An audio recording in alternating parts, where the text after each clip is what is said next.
Kwentong Bayan. Kapag masama ang isang tao, mas mabisa ang kapit ng barang o kulam.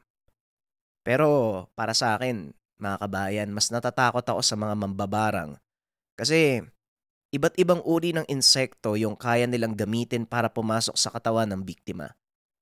Kaso nga lang, masama ba sila kung masamang tao yung pinahihirapan? Yan ang aalamin natin sa kwento ngayon.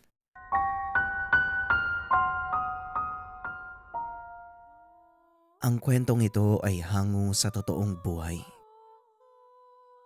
Mula ito sa isa nating kabayan na itago na lang natin sa pangalang Badadat. Taong 1986. Bais Negros Oriental. Nang mga panong ito, nasa edad 16 at 13 ang magkapatid na si Badadat at Glyza. Panganay si Badadat sa dalawa. Nakatira sa liblib na lugar ng Bais, pero abot naman ito ng sibilisasyon. Sobrang magkasundo ang dalawa at magkasanggang dikit. Malaking babae si Badadat, habang si Glyza naman nagmana sa ama na maliit na tao pero ubod ng likse. Ang pangalan ng magulang nila, Tatay Josemar at Nanay Nita. Tahimik na tao lang ang ina.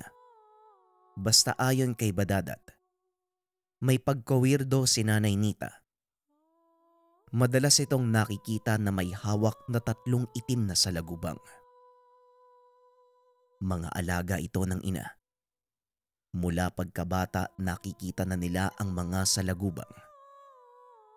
Normal lang naman ang itsura, pero mas malaki ang mga ito. Natanong pa minsan ni Badadat ang ina kung paano nabubuhay ng matagal ang mga alaga na salagubang. Sa pagkakaalam niya, maikli lang ang mga buhay nito. Pero ayon naman kay Nanay Nita, wala na ang mga salagubang na dati nilang nakikita. Kada namamatay, pinapalitan lang ito ng bago. Basta mahilig lang ang ina sa mga alagang insekto.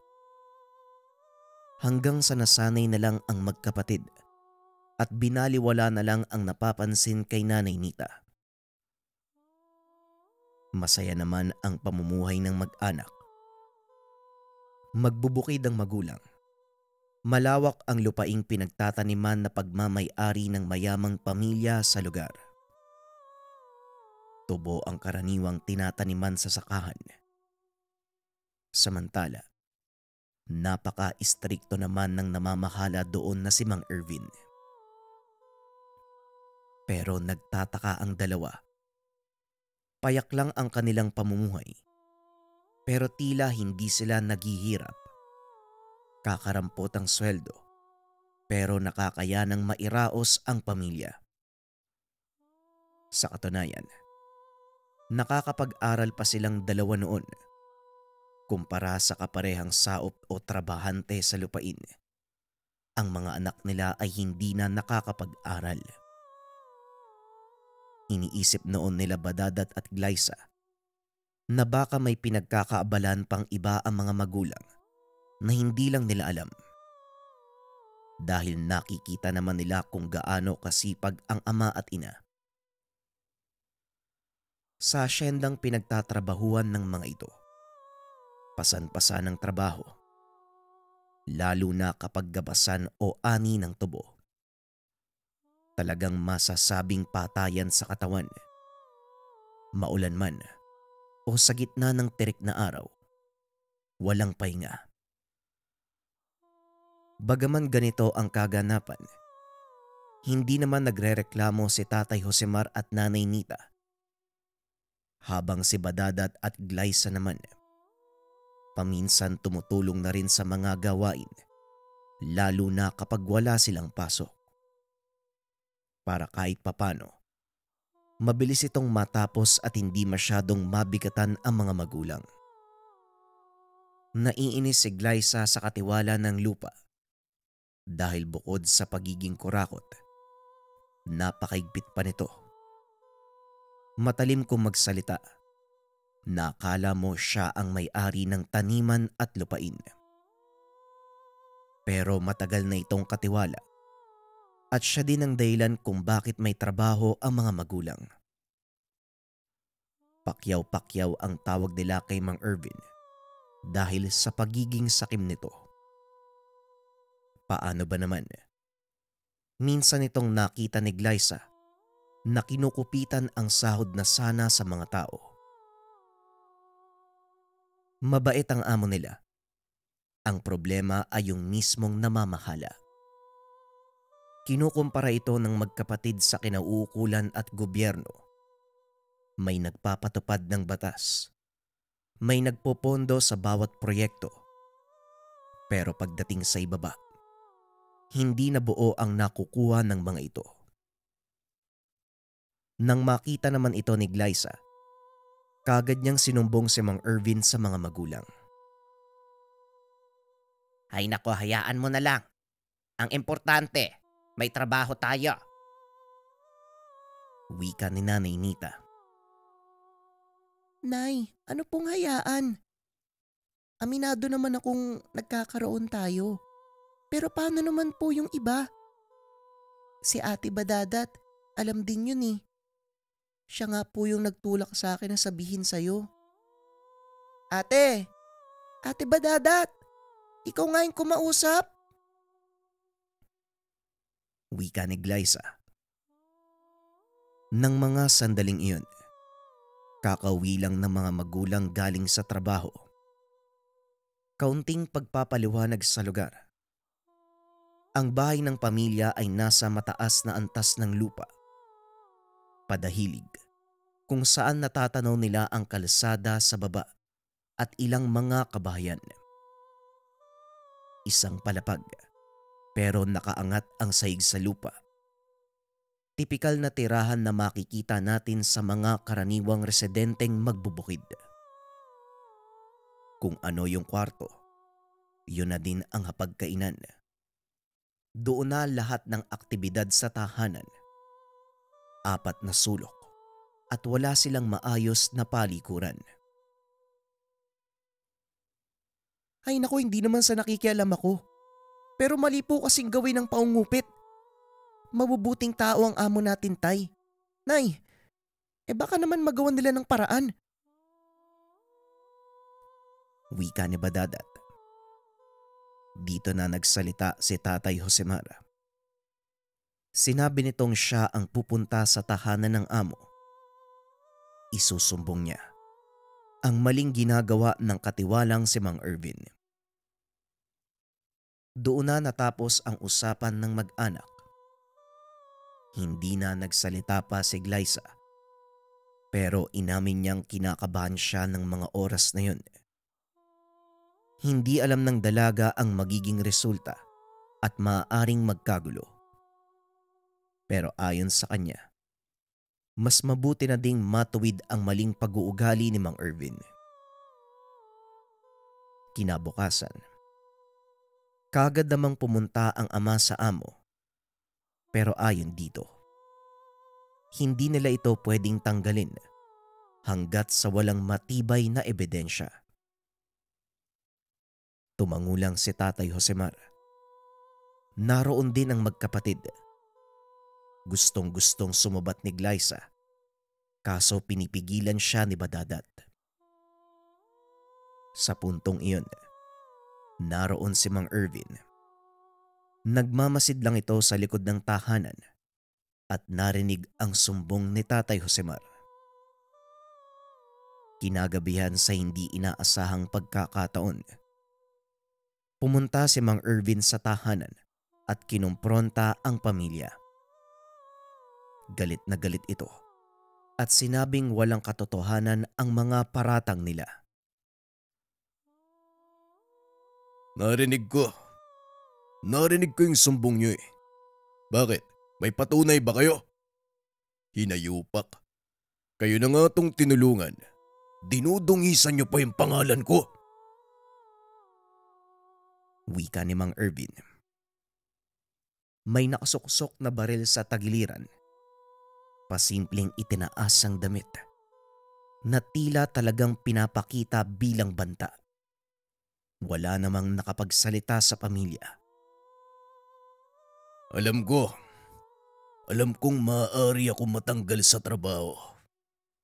Salamat kayo. Nakakaramdam pa ako ng awa. Kung hindi, inubos ko tong pamilya nyo. Sa puntong iyon, hindi na nakapagtimpi si Glyza. Ano po? Teka lang po. Mawalang galang na ha. Pero kung patunay po yung gusto nyo, sapat na po yung mga mata namin. Nakita ko kayo eh. Binabawasan nyo yung sobre na may lamang sahod. Ngayon tatanungin ko po kayo. Ano po yung sinasabi nyong awa? Ang kapal nga po ng mukha nyo eh. Pinaghirapan ng iba tapos kinukuha nyo? Wika ni Glyza. Hoy anak, huwag ka na magsalita. Ervin, sige na makakalis ka na. Pasensya na sa anak ko ha. Wika ni Tatay Josemar. Uminit na din ang ulo ni Badadat. Bigla nitong sinunggaban si Mang Irvin. At dahil malaking babae, kagad natumba ang matanda. Pagkabalikwas ni Mang Irvin, bumunot ito ng baril. Humarang kagad si Tatay Josemar. Sandali lang. Huwag mo gawin yan pare, maawa ka sa amin. Pagpasensyahan mo na tong anak ko. Ikaw talaga Badadat? Bakit ka naman nananakit? Sige na, Ervin, umalis ka na. Asahan mong hindi na kami babalik ng asyenda, pangako yan. Wika ni Tatay Josemar. Pero hindi na ito nakapagtimpi. Napahiya siya sa pagkabagsak dahil kay Badadat. Pinaputok niya ang baril. Tinamaan ang paa ni Tatay Josemar. Napuruhan ang ama at nahulog sa lupa. Ganon na lang ang pamimilipit nito sa sakit. Magpasaganon pa man, nagmakaawa pa rin si Tatay Josemar na wag sakta ng pamilya. Tumalikod si Mang Irvin. Naglakad ito at panay sipat habang nakasimangot ang muka. Si Nanay Anita naman, naroon lang sa loob ng bahay. Nakasilip sa bintana. Nanlilisik ang mga mata habang sinusundan ng tingin si Mang Irvin. Nagulat ang magkapatid nang biglang magsalita si Tatay Josemar. Mahal, wag mo nang intindihin yon. Hayaan mo na lang, sa palang naman tumama yung balay. Ayos lang ako, malayo to sa bituka. Wika ni Tatay Josemar. Nagkatinginan si Glyza at Badadat. Kita sa mga muka ang pagtataka. Inalalayan nila ang ama papasok ng tahanan. Mabuti daplis lang ang sugat. Hindi talaga isinentro sa gitna ng paa at hindi pumasok sa loob ang bala. Inasikaso ito ng magkapatid habang si Nanay Nita naroon pa rin at nakadungaw sa bintana. Binabagabag si Badadat at Glyza. Ayon sa magkapatid, hindi man lang nag-aalala ang ina. Sa halip, galit habang nakatayo sa bintana. Hanggang sa tumayo ito at lumapit kay Tatay Josemar. May sinabi pero hindi nauunawaan ng dalawa. Sandali, wag bahalayaan mo na lang yun. Wag mo nang gawin ang nasa isip mo, pakiusap. Wika ni Tatay Josemar. Pero nakasimangot pa rin ang muka ni Nanay Nita. Isa-isa silang tinititigan. Ipagpalagay na lang natin na mababang uri lang tayo ng tao. Pero may karapatan pa din tayo. Kung ito lang din ang mangyayari sa atin at sa iba, abay hindi na ako papayag. Tama lang ang pag-alis natin at hindi na bumalik pa.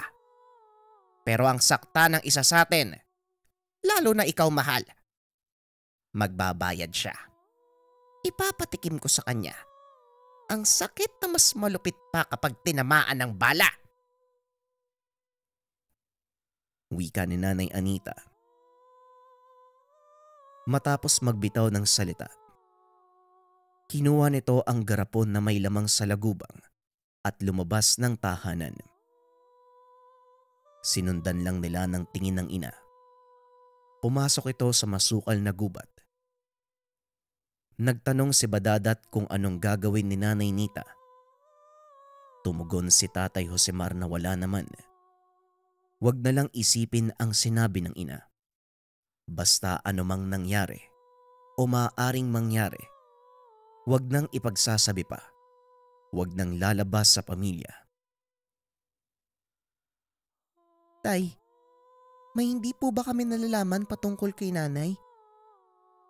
Hindi naman siguro kami bata para maging manhid. Pwede po ba naming malaman? Tanong ni Glyza. Hindi kaagad nakapagsalita ang ama. Marahan itong tumayo. Paika-ikang pumunta sa bintana. Tinatanaw nito ang lugar kung saan pumunta si Nanay Nita. Hanggang sa tinitigan sila ng ama, makikita sa muka na aligaga. Nagmumuni-muni. Nagdadalawang isip kung sasabihin sa kanila ang katotohanan. Ang nanay niyo, isa siyang mambabarang. Matagal na panahon na, hindi pa kami nagkakakilala. Pero meron siyang lihim na karunungan. Sa katunayan, isa ako sa naging biktima niya eh. At yung mga salagubang na alaga, yon ang ginamit niya sa akin. Sa tulong ng albularyo, napalabas ito sa bibig ko at nagawa ko pang mabuhay. Naglaho na lang bigla yung mga salagubang eh. Nakita ko mismo kung paano yon lumusot sa papag. Pero may dapat pa daw akong gawin. Ang payo ng albularyo, bagaman ang barang ay napigilan pero panandalian lang ito. Kailangan kong kausapin ang bumarang dahil kung hindi, babalik lang sa sikmura kong salagubag. Wika ni Tatay Josemar. Tila lumulutang ang isipan ng dalawa sa mga nalaman. Nagkatitigan pa ang mga ito. Hanggang sa nagpatuloy sa pagsasalaysay si Tatay Josemar. Ang pag-uusap nila ngayon, ito ang naging tulay para magkaroon sila ng koneksyon. Ang sabi naman ng ina, napag-utusan lang siya ng mga panong iyon.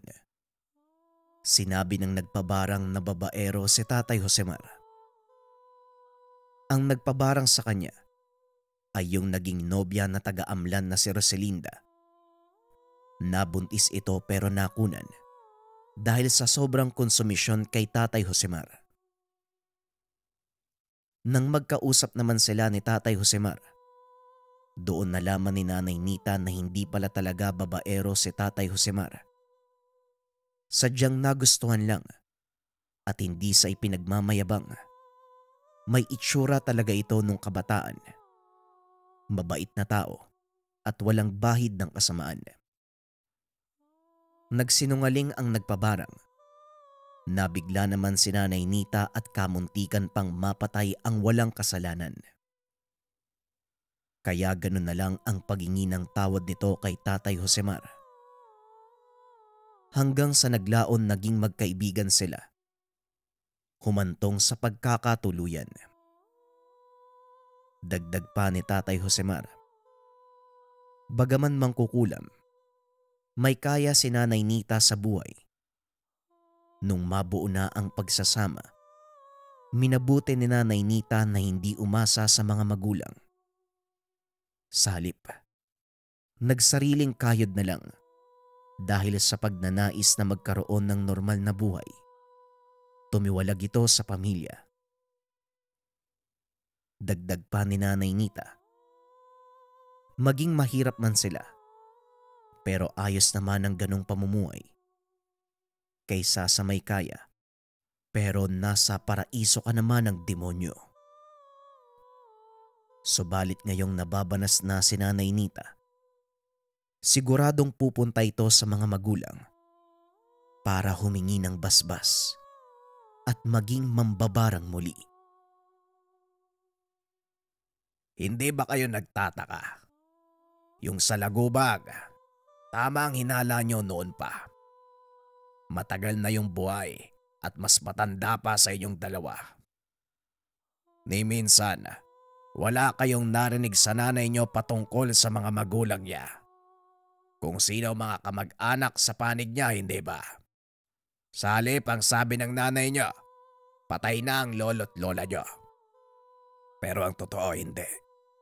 Buhay pa sila mga anak. Buhay na buhay.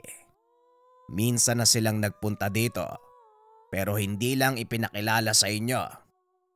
Natatandaan nyo naman siguro yung dalawang matanda na gumala at nakitulog pa dito ng isang gabi. Yon ang lolo't lola nyo. Wika ni Tatay Josemar. Nagkatinginan ang magkapatid. Kagad namang naalala ni Badadat ang mga taong iyon. Meron itong sasakyan at mukhang may kaya talaga sa buhay. Hindi na nagsalita pa ang magkapatid. Inantay nilang bumalik ang ina ng gabing iyon. Pero hindi na ito dumating. Hating gabi na pero wala pa rin si Nanay Nita. Habang si Tatay Josemar, tila nag-aalala. Tulog na ng mga oras na yun. Nag-usap ang dalawa. Ang sabi ni Badadat, alam niya kung saan nakatira ang sinasabi ng ama. Nasa kabilang baryo lang at pwede nilang puntahan. Ayon pa kay Glyza, gabi na at baka kung ano pang mangyari sa kanila sa daan. At isa pa, baka umuwi na din ang ina at magkasalisihan. Pero hindi na panatag noon si Badadat. Giit niya na nais niyang puntahan ang ina para maging malinaw sa kanya ang lahat. Doon palang pumayag si Glyza. Nagkasundo ang dalawa. Umalis sila ng tahanan. Habang binabagtas ang maliit at masukal na daan, inaasahan nilang makakasalubong si Nanay Nita. Pero kapag hindi, dederecho na lang sila kung saan maaaring naroon ang ina. Hanggang sa nakarating sila sa lugar, kagad tinuro ni Badadat ang bahay. Makikita naman ito kagad dahil nasa bungad lang ito ng kalsada. Malaki ang tahanan. 2 palapag at halatang may kaya ang nakatira. Walang pagdadalawang isip naglakad sila papunta roon. Sa labas pa lang, bumungad sa kanila ang matandang babae. Nakatitig ito sa dalawa.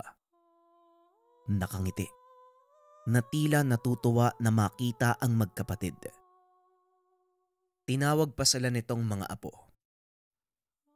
Hindi nakapagsalita ang dalawa. Nagkatitigan ng mga ito. Nagkipit balikat si Badadat pero ilang sandali lang. Nagtanong siya kung naroon ba ang ina. Bakit parang ayaw niyong pumasok sa bakurang ko? Halik kayo mga apo. Mukhang pagod kayo ah. Narito ang nanay niya. Sumuko na din siya. Ang sabi ko naman, hindi niya matatakasan ng katotohanan. Pasensya na mga apo, pati kayo nadamay. Hindi naman sana magiging ganito kung hindi garboso ang nanay niya. Ako pala si Lola Annalisa. Edelberto, bumisita na sa wakas ang mga apo natin. Wika ni Lola Annalisa. Pumasok naman ang dalawa, pero makahalata sa muka ang pag-aalinlangan. Tumingin pa si Glyza sa paligid. Pero habang nangyayari iyon, may nakita naman sila na matandang lalaki. Hinala nila. Ito si Lolo Edelberto. Kagad nitong sinabi na huwag silang mahiyang pumasok. Pinagmano pa sila ng mga ito at hinalikan sa noo. Tahimik lang ang dalawa. Hindi rin alam ang sasabihin ng mga oras na yun. Naguguluhan pa rin ang magkapatid sa nangyayari. Hanggang sa muling nagsalita si Lola Annalisa. Naroon si Nanay Nita sa likod ng bahay. Merong ginagawa at hindi pwedeng gambalain. Para na rin mairaos nito ang ritual. Sa puntong iyon, nagsalita si Badadat. Mawalang galang na po. Naguguluhan po kami ni Glyza sa lahat ng mga nalalaman namin eh. Bagaman natuklasan ko na isang mambabarang si Nanay, magkamag-anak pala tayo? Wika ni Badadat. Kagaya ng sinabi ko, garboso ang nanay niya. Tinalikuran niya ang lahi niya, pero hindi naman kami nagali. Sarili niya itong pagpapasya.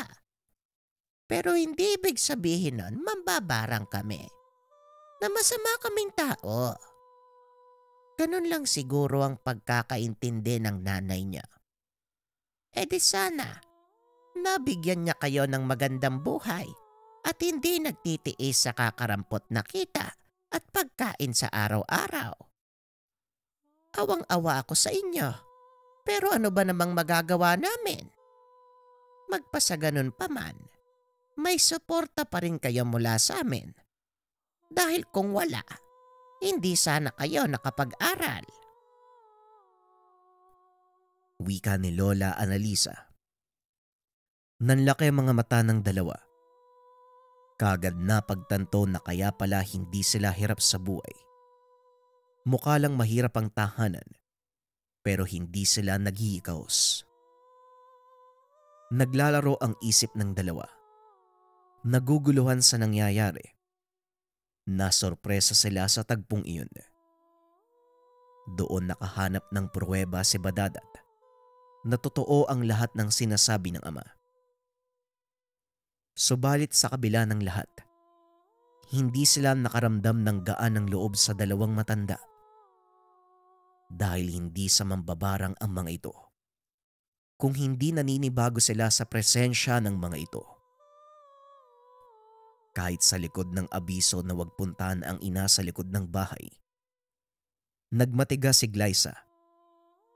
Mabilis siyang naglakad papunta sa kusina na may hiwalay na pintuan. May daan doon papunta sa likod ng bahay. Doon nakita ni Glyza ang ina. May kamalig sa likuran, pero napakarami namang bagay na nasa paningin niya. Nakadikit lang ang kamalig sa mismong bahay. Sa katunayan, karugtong lang ito ng kusina. Nakatalikod si Nanay Nita. Nakaluhod. Nakaharap sa sangkaterbang itim na kandila. Pagtingin sa loob ng bahay. Nakatanaw sa kanya si Badadat. Habang yung dalawang matanda naman, aligaga ang itsura. Lumapit si Glyza sa ina. Kumabig sa gilid at napansing nakapikit ang mga mata ni Nanay Nita habang yung mga kamay ay nasa papag kung saan naroon ang tatlong salagubang. Ilang sandali pa, biglang nagsalita si Nanay Nita pero nakapikit pa rin ang mga mata. Anak, pasensya sa inyo. Alam kong malaki ang kasalanan ko sa inyong dalawa. Inilihim ko ang lahat. Gusto ko lang naman mamuhay ng kagaya ng ibang tao. Pero ang hindi ko kakayanin, makitang may umaalipusta sa pamilya natin. Siguro kampon ako ng dilim. Pero gagamitin ko ang abilidad para ilagay ang mga taong katulad ni Ervin sa impyerno. Mga anak ng put! Wika ni Nanay Nita. Matapos nun, hinampas niya ang 3 salagubang. Napapitlag noon si Glyza. Napakalakas ng pagkakapalo. Umalog ang kamalig. Tila may bumagsak na napakabigat na bagay. Pag-alis ng kamay ni Nanay Nita doon sa papag, nanlaki ang mga mata ni Glyza. Bigla na lang naglaho yung 3 salagubang. Kasabay nito ay namatay ang mga kandila. Nagdilim ang paligid. Sinabi ng ina na pumasok muna si Badadat sa loob. Pero hinawakan ni Glyza ang kamay ni Nanay Nita. Dama niya ang lamig ng palad nito na tila nanunuot sa mga laman ng dalaga. Pero pilit pa ring hinila ni Glyza ang ina. Hindi naman ito nanlaban at sumabay na lang sa anak. Akala niya hihinto pa sila sa sala at kakausapin ang lolo't lola. Pero hindi. Sa halip nagbungkahi si Nanay Nita na aalis na sila. Napanganga si Badadat ng mga sandaling iyon. Nagtatanong pa ito sa ina, pero hindi siya pinapansin. Hindi nagsasalita si Nanay Nita. Maging si Glyza hindi na kumibo. Kaya naman nanahimik na lang din si Badadat. Nang makarating sa tahanan, nag-aantay na pala sa kanila ang ama. Nakakunot ang muka at halatang galit. Pero nang makalapit sila, nagbuntong hininga at hindi na nagsalita. Pumasok na ng tahanan si Nanay Nita.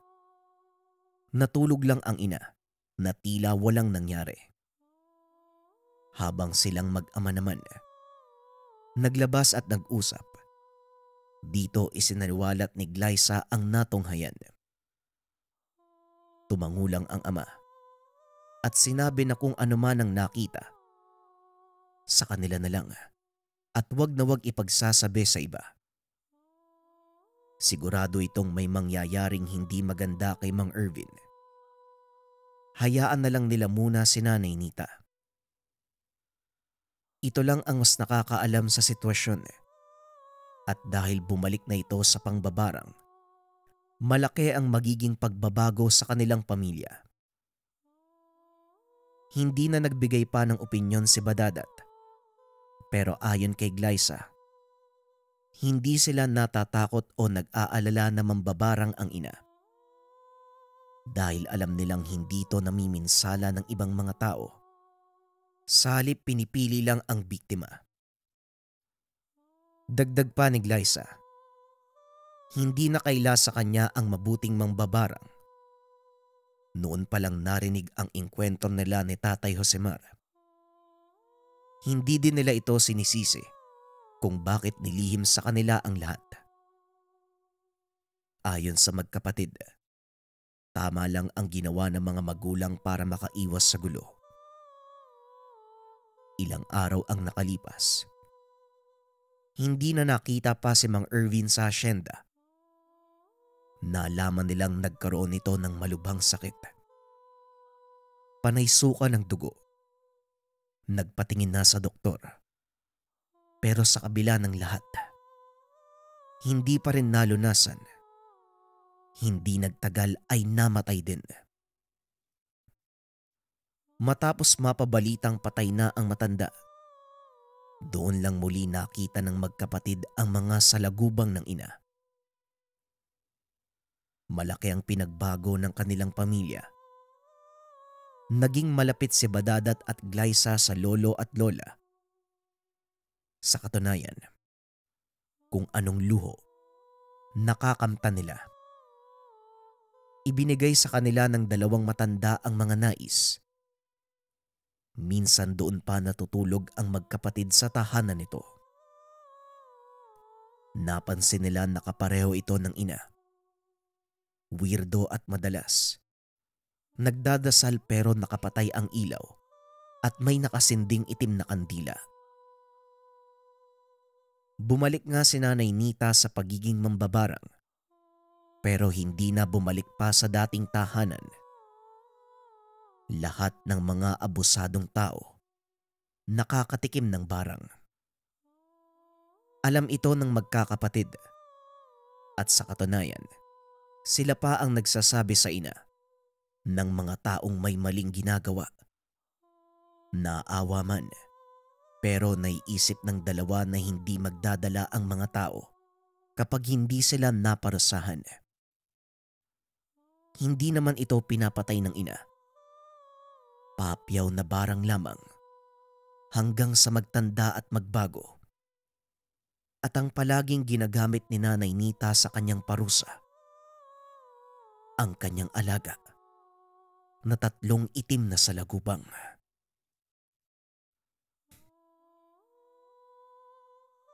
Ang kwentong ito ay hango sa totoong buhay. Mula ito sa isa nating kabayan na itago na lang natin sa pangalang Mako. Walang eksaktong taon sa lugar ng Cavite. Magandang araw mga kabayan. Ako nga pala si Mako. Nakatira sa Cavite kasama ang misis kong si Hana. Katabing bahay lang din ang ama't ina ko na si Nanay Judea at Tatay Torio. Naisa na namin ni Hana na magkaanak muli. Pero hanggang sa ngayon, hindi pa kami binibiyayaan. Ilang taon na naming sinusubukan, pero sa kasamaang palad, hindi talaga kami pinagpala.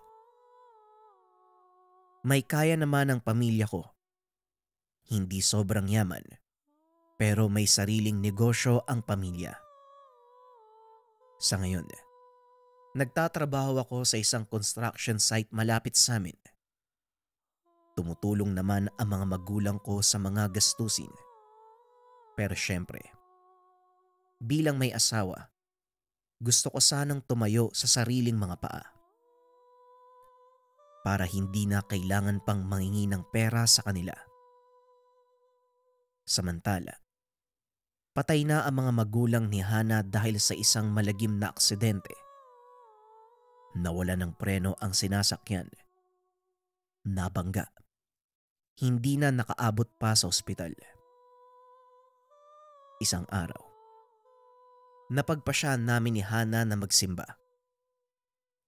Pagkatapos ng misa, palabas na sana kami ng simbahan. May nakitang gusgusing matanda. Mahal, andyan na naman yung matandang babae oh. Dito ka nga mamaya. Maawaan ka ng kabahuan yan eh. Bakit kasi dito pa yan nanlilimos eh? Wika ko kay Hana. Ang sama mo naman mahal. Huwag mo naman ganyanin yung matanda. Nakakaawa na nga siya eh. Halika tulungan natin. May barya ka ba? Bigyan mo kahit 5 piso lang. Tugon ni Hana. Hindi na. Huwag ka nang lumapit dyan. Maawa ka pa sa amoy niyan. Umuwi na lang tayo. Halika na. Muling wika ko sa kanya.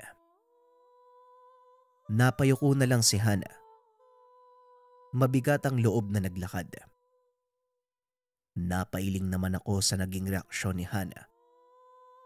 Ang nais lang ay maprotektahan siya. Baka masamang tao ang matandang yun. Ayokong may mangyaring masama sa asawa ko. Nang makauwi ay hindi pa rin kumikibo si Hana. Pagsapit ng gabi, matapos kumain ng hapunan, Naghugas lang siya ng pinagkainan. Natulog na kagad. Kinabukasan, kagad akong naganda papasok ng trabaho. Matapos nun, nagpaalam na at umalis. Pinabaunan niya ako ng tanghalian para makatipid ng pera at hindi na kailangan pang gumastos sa pagbili ng tanghalian. Habang naglalakad papunta sa pagtatrabahuan, muling napansin ang matandang babae sa tabi ng daan. Walang pumapansin sa kanya. Dinadaanan lamang ng mga tao. Inaalog nito ang papel na nasa baso na may kaunting barya. Wala akong nakikitang nagbibigay sa matandang babae. Nang mapadaan sa harapan nito, naramdaman kong hinawakan niya ang suot kong pantalon. Kagad na napalingon sa matanda. Napakunot ang aking noo ng mga oras na yun. Ginoo, maaari bang makahingi ng kahit 10 piso? Kulang kasi ang pera ko para makabili ng makakain dyan sa tabi. 5 piso lang. Malaking tulong na. Wika ng matandang babae. Pa naman oh? Lumayo ka nga sa akin. Baho mo eh. Wala akong bariyang mabibigay sa'yo. Matuto ka kasing magtrabaho para hindi ka palaging umaasa sa pera ng iba. Ay nako. Tugon ko sa ali. Pasensya na sa abala. Kailangan ko lang talaga ng makakain. Ilang araw na akong nabubuhay. Puro inom lang ng tubig. Sumasakit na ang tiyan ko dahil sa gutom. Wala naman akong mahanap na trabaho. Muling wika ng matandang babae. Hindi ko nakasalanan kung wala kang trabaho. Magganap ka. Hindi yung uupo-upo ka lang dyan. Nagtatrabaho din ako at nagpapakain ng sariling pamilya. Ginagawa ko ang lahat para mabigay sa kanila tapos hingin mo lang yung pinaghirapan ko? Ayos ah. Bahala ka dyan. Tugon ko sa matanda. Matapos nun, kagad kong nilayasan yung matandang pulubi. Magkasalubong ang kilay at patuloy na naglakad.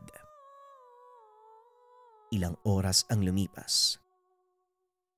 Sinabihan kami ng boss na magtanghalian muna. Naganap ako ng karenderyang mauupuan. Nang makahanap, kagad nag-order ng sabaw. Kapares ng pritong isdang niluto ni Hana. Habang tumatagal, mas dumadami ang tao. Nasa gitna ako ng pagkain nang mapansin. May pumasok sa pintuan dahil malapit lang naman ako sa pasukan ng karenderya. Mabilis akong napalingon sa bagong dating. Aanyayaan sana itong maupo sa aking harapan dahil wala nang bakanting upuan.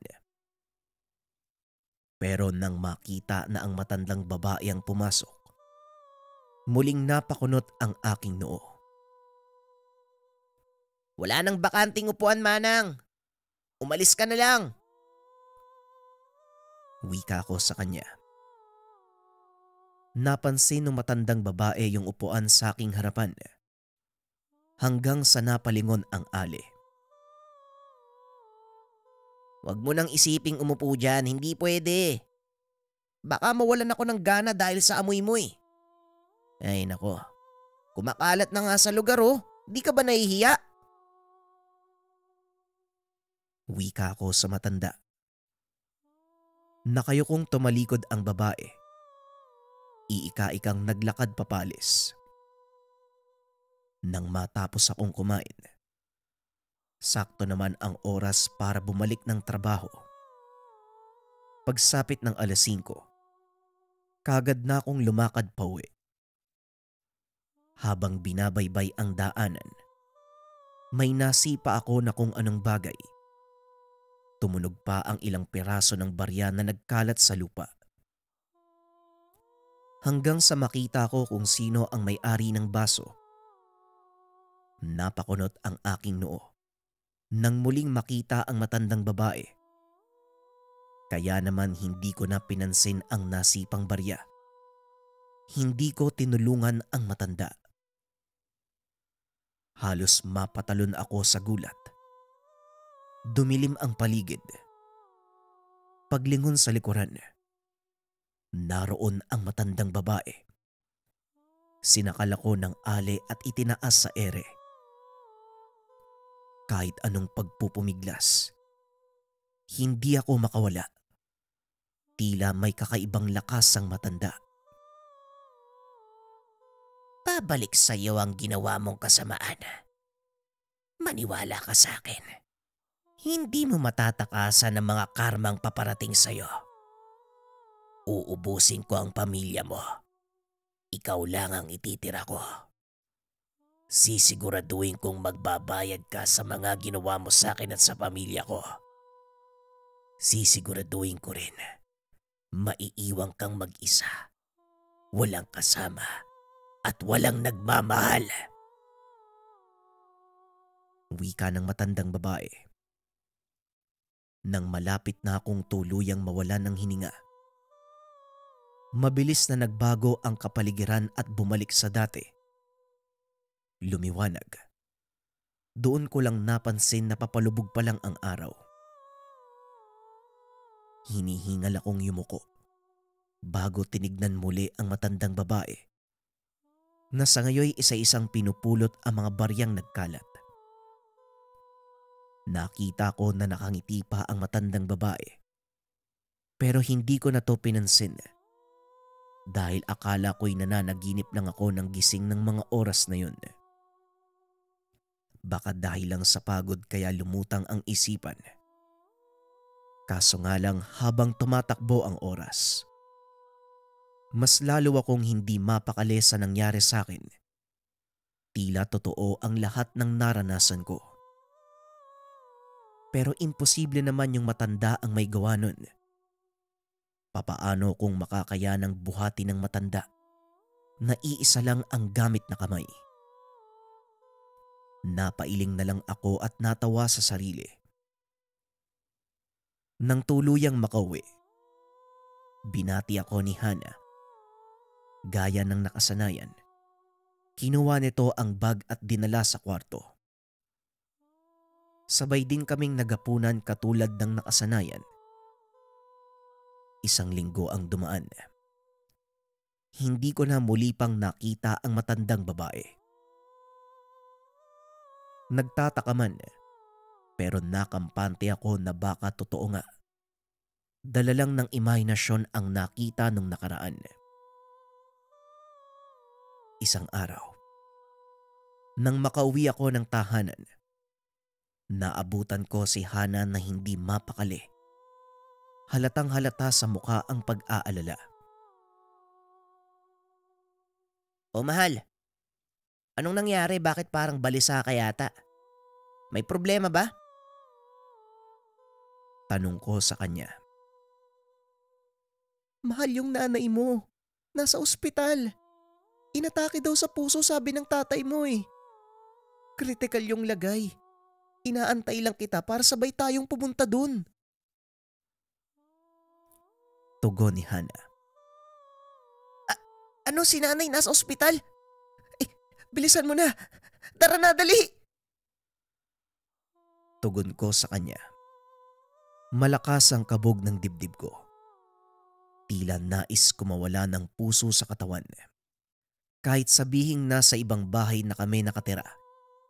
Pero malapit pa rin ako sa mga magulang. Sila ang tumutulong sa akin sa oras ng pangangailangan. Binibigay nila ang lahat ng pangangailangan hanggat makakaya. Kaya tinanaw ko itong malaking utang na loob sa aking mga magulang.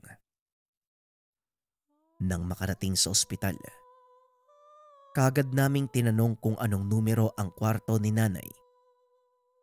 Kumatok kami sa pintuan.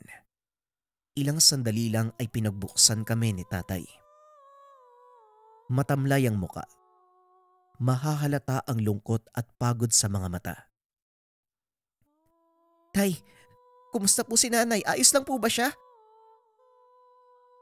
Tanong ko kay Tatay Torio. Medyo malala ang kondisyon ng nanay mo, anak. Inatake siya sa puso kanina. Pero ngayon mas maayos na eh. Sana gumaling ang nanay mo. Tugon ni Tatay Torio. Huwag po kayo mag-alala, Tay. Walang mangyayaring masama kay nanay. Tiwala lang po. Wika ko sa kanya.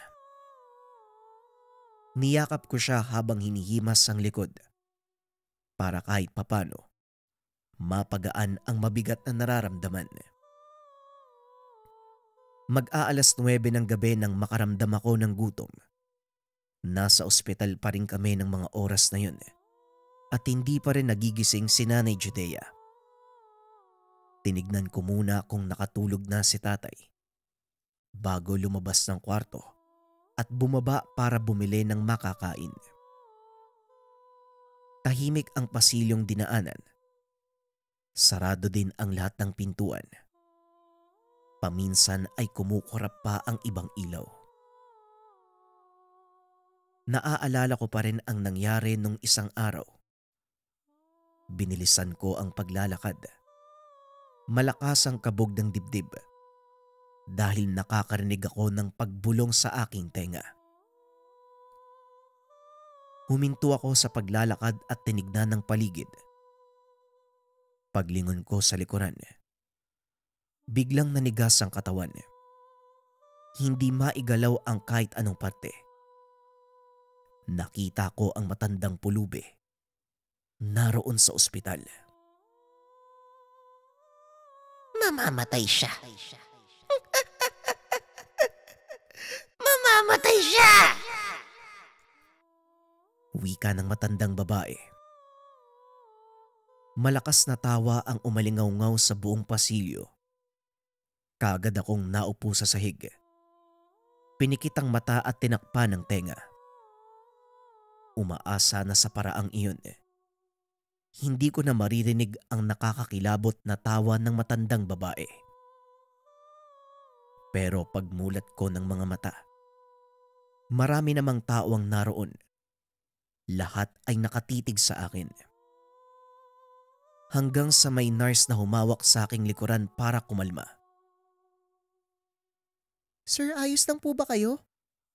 Kailangan niyo po ba ng tulong? Tara po, tayo na kayo dyan. Sasamahan ko po kayo kung saan yung kwarto niyo. Wika ng nurse. Tinulungan akong tumayo ng nurse. Nanginginig pa rin ang binti, kaya nahirapan akong maglakad. Hindi na po. Siguro gutom lang to. May tinda ba kayong pagkain dyan?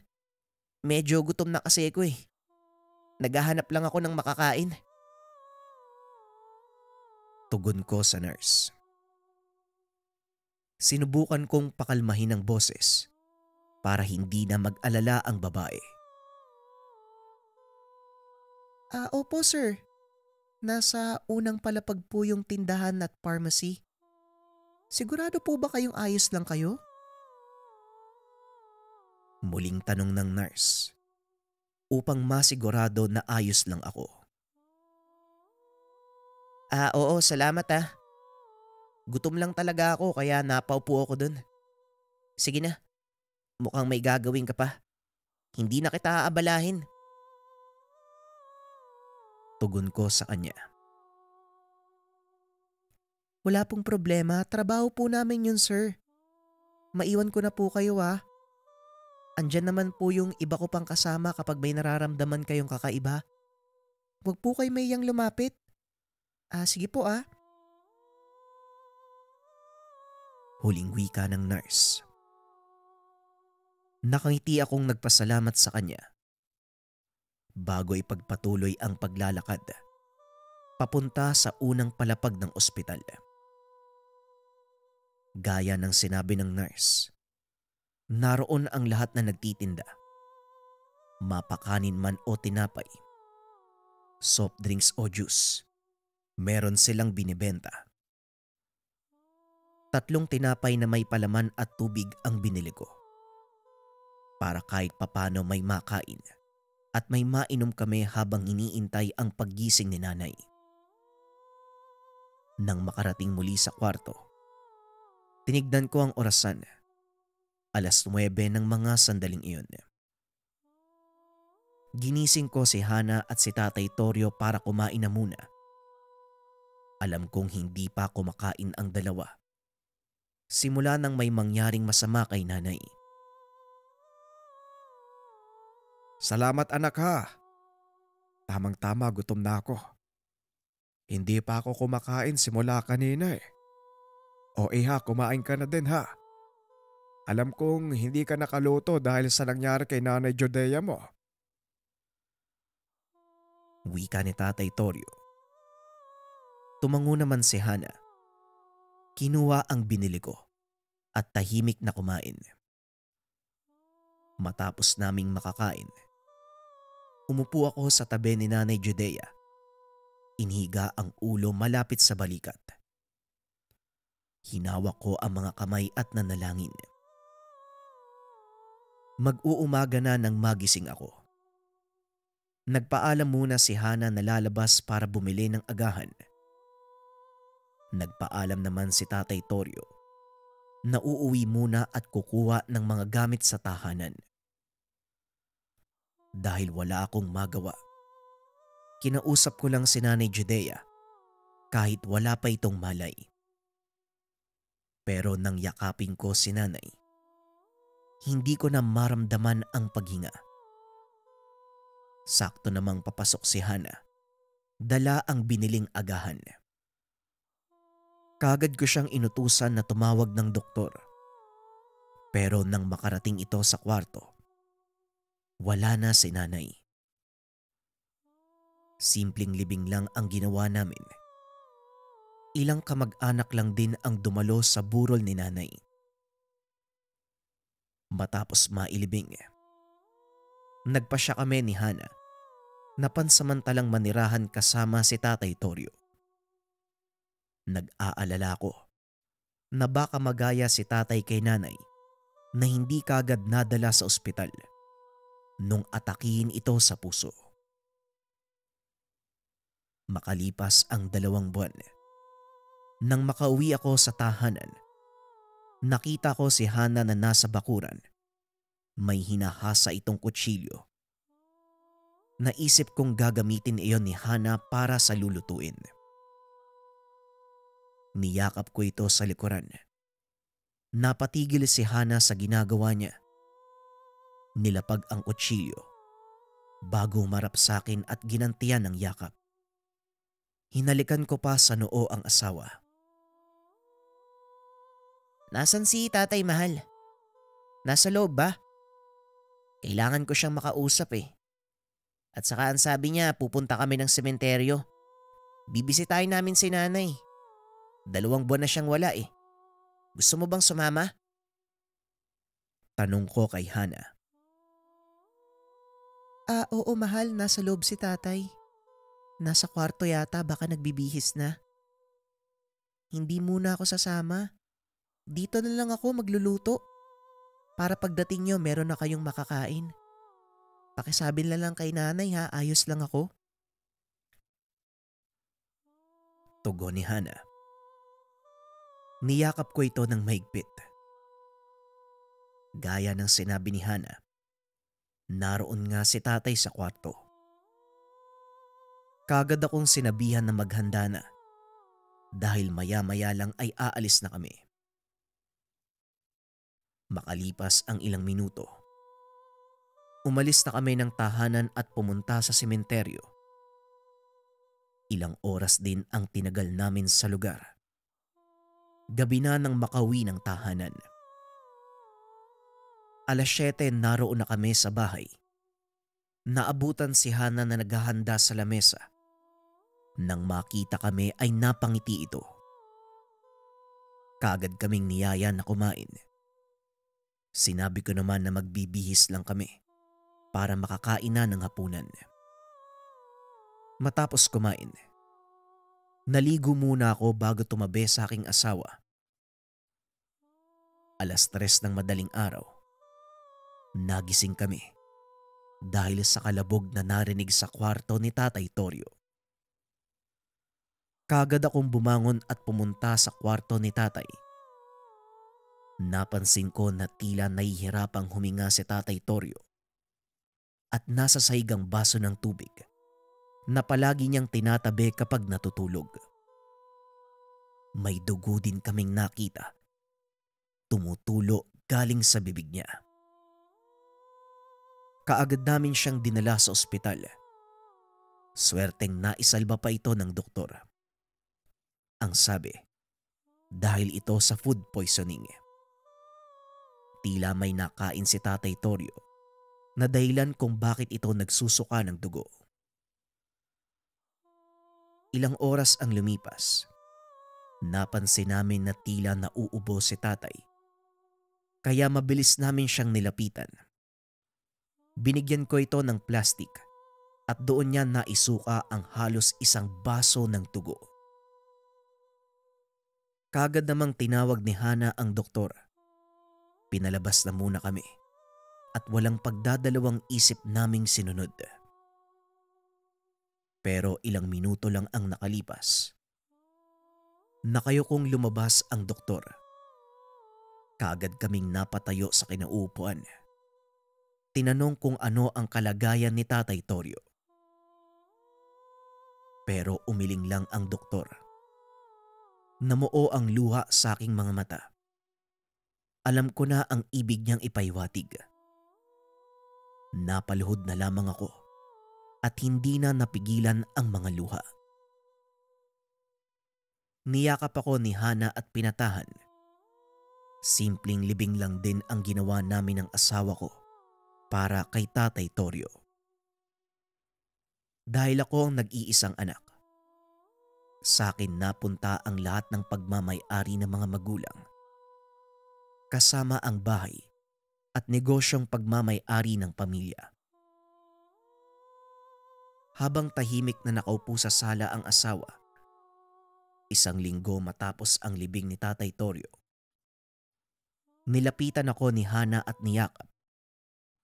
Inisip ko na baka ramdam niya ang lungkot ko sa pagkawala ng mga magulang. Hanggang sa nilapit ni Hana ang bibig sa tenga ko. Kaagad akong napahinto. May naamoy na pamilyar na aroma. Mahal, naaamoy mo ba yun? Parang pamilya. Naputol ang pagsasalita ko. Pagkalingon kay Hana, hindi ito ang aking asawa. Ito yung matandang pulubi. Nakayakap sa akin. Nakakakilabot ang ngiti nito. Kagad akong napatayo at lumayo hanggang sa madikit ang likod sa pader. Nasa harapan ko ngayon ang matandang babae na inalipusta. Hoy! Anong ginagawa mo dito? Nasaan yung asawa ko? Umalis ka! Umalis ka dito! Wika ko sa kanya. Papaalisin mo kaagad ako. Ayaw mo bang malaman ang dahilan ng pagkamatay ng mga mahal mo sa buhay? Tugon ng matandang babae. Nakuha niya ang aking atensyon. Kumunot ang noo. Tinignan ang matanda ng may halong pagtataka. Dahilan? Alam ko kung anong totoong dahilan. Hindi mo ako mapapaniwala sa mga kalokohan mo. Tugon ko sa ali. Yun ang nasa isip mo. Pero hindi yun ang katotohanan. Hindi mo ba naaalala ang sinabi ko sa'yo noon? Hindi mo na matatakasan ang karma mo. Ngayong nangyari na, wala ka nang magagawa kung hindi tanggapin ito. Tugon ng matandang pulubi. Yung asawa ko nasan? Ilabas mo siya. Alam kong buhay pa si Hana. Ilabas mo siya. Huwag mo siya idamay sa kasalanan ko. pagmamakaawa ko sa kanya.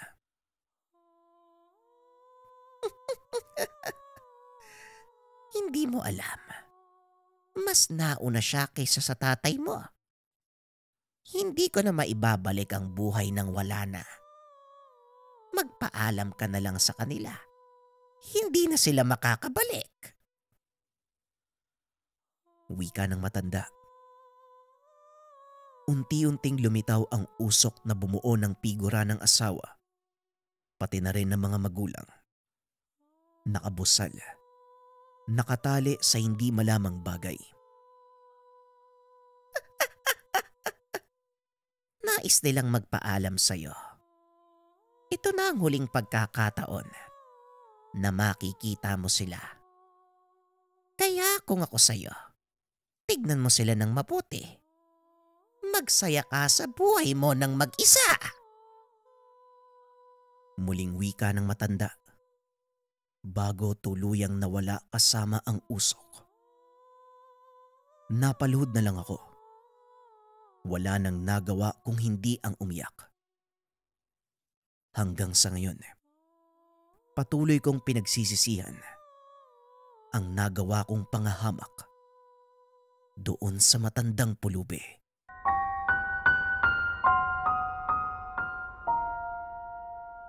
Ako nga pala si JD. Shoutout kay Prince Leomar para sa comment niya. Ang sabi, Idol JD, ngayong Holy Week, ano ang pinakamabisang gamit? Sakto mga kabayan, alam naman natin kung gaano kahalaga ang Holy Week para sa lahat ng gustong mag-aral ng lihim na karunungan. So papakita ko lang yung mga gamit na meron tayo. Syempre yung regulars, yung spiritual bracelet, ito pampaswerte, kandili, spiritual bracelet pangkalusugan, ito naman, gunita, at ito, spiritual bracelet for protection, marahuyo. Ito naman yung anti-stress natin, mantra, pampaswerte din to dahil meron siyang dragon. At syempre yung cleansing sa katawan at espiritu, tubig ng banahaw. At ito naman mga kabayan, yung top 3 na pinakamalakas na gamit na meron ako. Una syempre yung gabay na medalyon, yung may mutya sa loob. Ang bisa nito, gagabayan kayo sa araw-araw na buhay, sa desisyon sa career, sa pag-ibig, sa pang-araw-araw. At ito naman yung mga naghahanap ng mga panlaban na. Alam naman natin kung gaano kabisa yung lana kontra aswang. Punong-puno ng sangkap to mga kabayan. Ito yung kumukulo kapag mayroong aswang sa paligid. Pangontra sa iba't ibang uri na ginagawa ng mga nilalang at elemento o kahit ng sumpa o barang. Kapag may masakit parte ng katawan, pwedeng ipahid yung langis or kapag nasugatan ka ng nilalang. At ito naman mga kabayan, yung last na ipapakita ko. Ito baka hindi ko siya ilagay sa Shopee. Personal order lang to kasi sobrang mabisa to. Sa Mantengeros, alam nyo na to. Habak de bala. Iba't ibang uri ng mutya yung laman nito mga kabayan. Kung mapapansin ninyo, 10 peraso lang yung meron ako nito. Kaya paunahan talaga to mga kabayan. Pagka-upload ko, sa lahat ng interesado, mag-message kayo kaagad. Eto na yung mga nagtatanong sa akin ng mga pangontra, gusto nang lumaban yung mga panggera. Eto na yun. Habak de bala. 10 pieces lang yung meron ako nito mga kabayan. Kaya kung interesado kayo, mag-message na kayo kaagad. At para mahabol natin yung Holy Week, sa lahat ng mag-order, ipapaship ko na kaagad ito bukas or sa Friday para dumating kaagad sa inyo. Maraming salamat. Kwentong Bayan.